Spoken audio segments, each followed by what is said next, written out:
Informasi selanjutnya datang dari Kepala Basarnas Marsdia Henry Alfiandi yang ditetapkan sebagai tersangka dugaan korupsi pengadaan barang dan jasa oleh Pusat Polisi Militer TNI.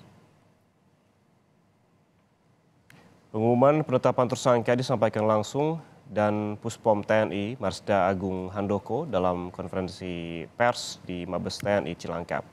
Selain Kabasarnas Marsdia Henry Alfiandi, status tersangka juga diberikan kepada Letkol ADM Afri Budi Cahyanto yang menjabat sebagai Koordinator Administrasi Kabasarnas.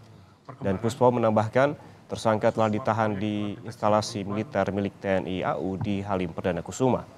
Kasus dugaan korupsi di Basarnas berawal dari operasi tangkap tangan yang dilakukan KPK terhadap 11 orang di lingkungan Basarnas pada 25 Juli lalu.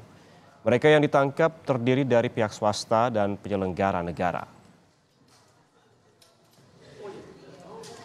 Dengan terpenuhnya unsur tindak pidana, penyidik Puspom TNI meningkatkan tahap penyelidikan kasus ini ke tingkat penyidikan dan menetapkan kedua personel TNI aktif atas nama HA dan ABC sebagai tersangka. Terhadap keduanya, malam ini juga kita lakukan penahanan dan akan kita tempatkan di instalasi tahanan militer milik Pusat Polisi Militer Angkatan Udara di Halim. Sementara itu, Musunadi Gunawan, tersangka penyuap Kepala Basarnas, menyerahkan diri ke penyidik KPK didampingi kuasa hukumnya Senin pagi. Tim penyidik KPK langsung memeriksa Musunadi Gunawan dalam perkara ini. Musunadi Gunawan dan dua tersangka lain diduga menyuap Kepala Basarnas Marsikal Madya Henry Alfiandi 10% dari nilai kontrak pengadaan barang dan jasa.